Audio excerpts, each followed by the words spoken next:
به نام خدا. سلام دوستان عزیزم، وقتتون بخیر باشه. پادکست صدای سکوت امروز رو با مقاله‌ای که چکیده بسیار زیبایی داره برای شما شروع میکنم. من بعد از این میخوام مقالاتی که ترجمه شده و محصولی از چندین کتاب هستش رو برای شما بخونم که بسیار زیبا هستش. لطفاً با من همراه باشید. امیدوارم که از این نوع سیستم خوانش هم خوشتون بیاد و منو دنبال کنید. افراد موفق چه برنامه روزانه‌ای دارند؟ هیچ موفقیت بزرگی در جهان یک شبه به دست نیامده است. افراد موفق نتیجه اقدامات مداوم، روالهای منظم و ذهنیتی متمرکز بر رشد خود را دریافت می‌کنند. بسیاری از افراد موفق از کارآفرینان گرفته تا ورزشکاران عادات روزانه‌ای را دنبال می‌کنند که با اهداف آنها همراستاست. یک روال روزانه خوب یک روال منطقی است که در آن انجام هر فعالیتی در روز مرتبط و همراستا با هدف اصلی. مهم نیست که چقدر کوچک باشد. در نهایت می‌تواند به 4 سطح رفاه کلی ما کمک کند: جسمی، ذهنی، عاطفی و معنوی. این مقاله به بررسی برنامه‌های روزانه برخی از افراد موفق می‌پردازد و اینکه چگونه می‌توانید این استراتژی‌ها را به کار بگیرید تا زندگیتان را متحول کنید. 1. روال‌های صبحگاهی. آغاز روز با انرژی.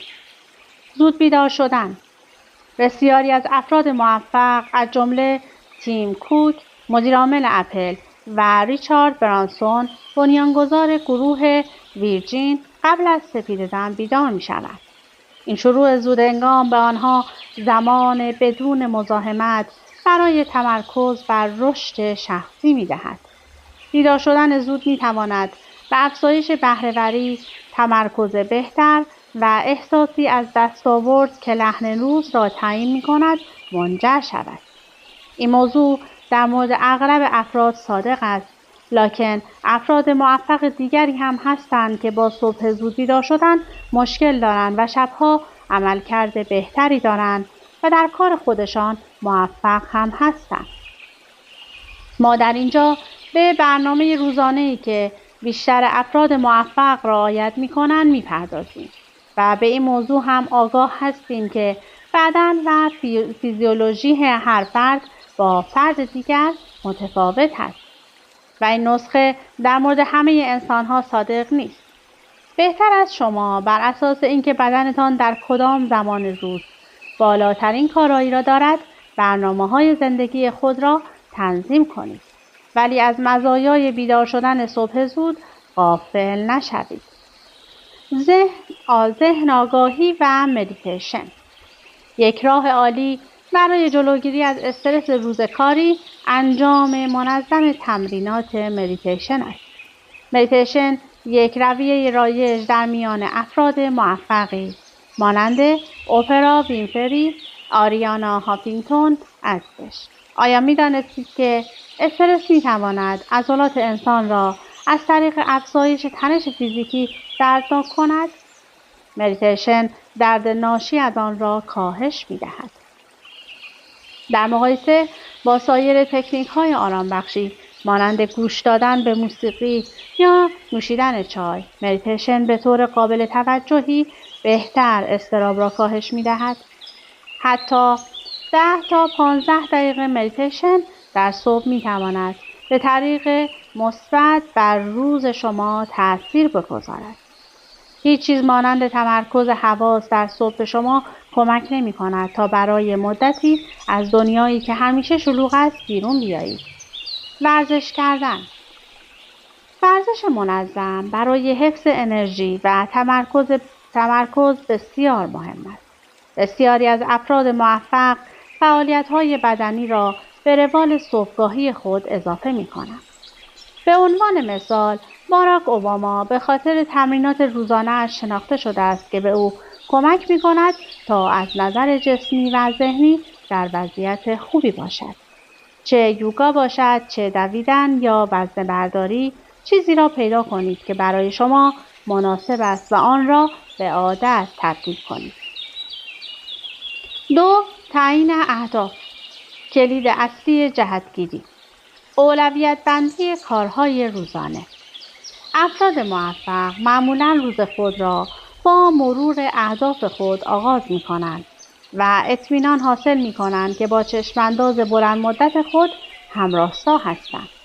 استفاده از ابزارهایی مانند تکنیک 4 مربع استفان کاوی یا تعیین اهداف اسمارت می تواند به شما در اولویت بندی آنچه واقعا مهم است و تمرکز بر اهداف کمک کند. نوشتن در دفترچه یادداشت. نگهداری از یک دفترچه یادداشت رویه‌ای است که بسیاری از شخصیت‌های موفق به آن اعتقاد دارند. نوشتن افکار، اهداف و تأملات به شفافیت کمک می‌کند و پیشرفت را پیگیری می‌کند. این یک ابزار قدرتمند است که افرادی مانند تونی رابینز و رایان هالیدی از آن استفاده می‌کنند. امروزه دستگاه‌های موبایل و کامپیوتر ابزارهایی را در اختیار ما می‌گذارند که بتوانیم یادداشت‌های خود را ثبت کنیم و همیشه همراهمان داشته باشیم و آنها را مرور کنیم. 3. یادگیری مستمر. تغذیه ذهن. مطالعه منظم. مطالعه یک عادت است که بسیاری از افراد موفق به آن تاکید می‌کنند. بیل گیتس سالانه بیش از 50 کتاب می‌خواند و اهمیت یادگیری مداوم را مورد تاکید قرار می‌دهد. روزانه زمانی را به مطالعه اختصاص دهید. چه کتاب، چه مقالات یا اخبار مرتبط با صنعت به منظور حفظ هوش و آگاهی. علاوه بر این، خواندن کتاب موجب به تأخیر افتادن آلزایمر در افراد می‌شود. خواندن هر هفته یک کتاب در زمینه شغلی و یا علاقه شما و استمرار این برنامه به مدت 3 سال می‌تواند شما را به بهترین متخصص حوزه شغلیتان تبدیل کند. دوره‌های آنلاین و پادکست‌ها. با ظهور تکنولوژی، یادگیری در دسترس‌تر شده است.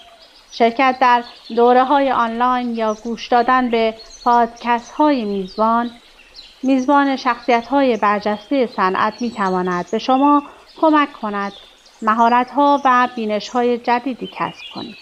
این تعهد به یادگیری مادام العمر توسط کارآفرینانی مانند گری واینرچوک مشترک است. اگر می‌خواهید به پیشرو در حوزه کاریتان تبدیل شوید، بهترین پیشنهاد این است که همیشه کتاب بخوانید.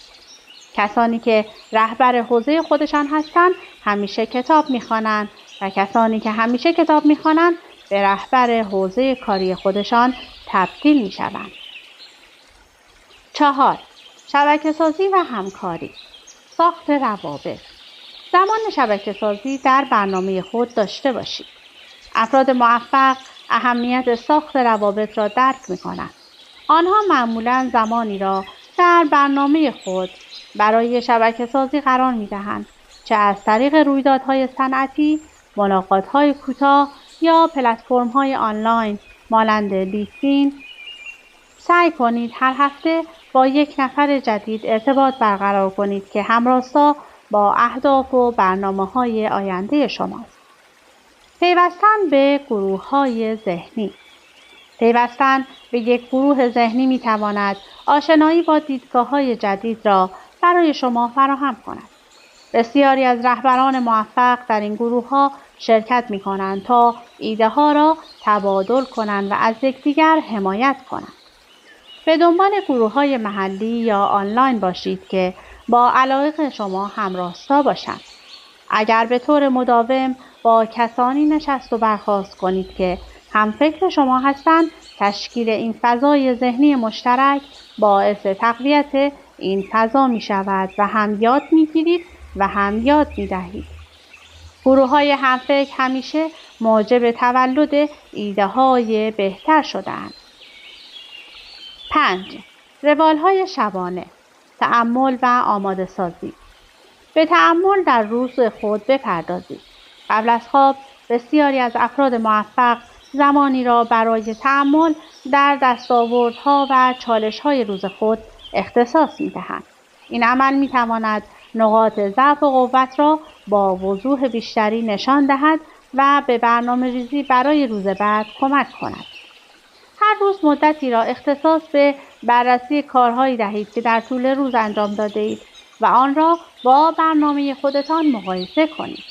کدام کارها، رفتارها، برخوردها در راستای ارزش‌های شغلی و شخصی نبوده و نیاز به اصلاح دارد و کدام یک باید در روزهای بعد هم تکرار و تقویت شود. بررسی روزی که گذشت همیشه برای افراد موفق درس با خود همراه داشته است. آماده سازی برای فردا. افراد موفق اغلب در هر شب و قبل از خواب حتما دقایقی را برای برنامه‌ریزی روز بعد خود صرف می‌کنند. این کار ممکن است شامل تعیین اهداف برنامه‌ریزی و زمانبندی کارها، تهیه وعده‌های غذایی یا سازماندهی وظایف باشد. این باعث می‌شود که فردا صبح با انگیزه بیشتری از رخت خواب بیدار شوید و بتوانید طبق برنامه‌تان پیش بروید و صبحتان را هدفمند آغاز کنید. اگر برنامه روزانه‌مان را شب قبل آماده نکرده باشیم، دچار سردرگمی می‌شویم و انرژی زیادی را هدر می‌دهیم. در نهایت، روال‌های روزانه افراد موفق نشان می‌دهد که موفقیت شانسی و یک شبه به دست نمی‌آید و به انجام روتین‌های مستمر و هوشمندانه نیاز دارد. داشتن انضباط شخصی بسیار مهم و حیاتی است. اینکه کاری را که از قبل تعیین کرده ایم که در روز انجامش دهیم و مسلماً روی آن فکر کرده ایم که در برنامه روزانه‌مان قرار داده ایم. کاری که در راستای هدف اصلی ماست. حتماً و در هر شرایطی انجامش دهیم. اگر تمام کار را نمی‌توانیم انجام دهیم، چند دقیقه قسمتی از آن را انجام دهیم. آن وقت موفقیت در نزدیکی ما خواهد بود. کافی است ادامه دهیم. فراموش نکنید که کلید موفقیت در ثبات و اراده شما نهفته است. پس همین امروز شروع کنید. و این مقالات کوتاه هستش. امیدوارم که از این مقاله لذت برده باشید و خوشتون اومده باشه. من ترجمه مقالات رو و خلاصه‌شون رو برای شما خواهم خوند. از اینکه با من همراه بودید سپاسگزارم. تا ویدیو بعدی، خدا نگهدارتون.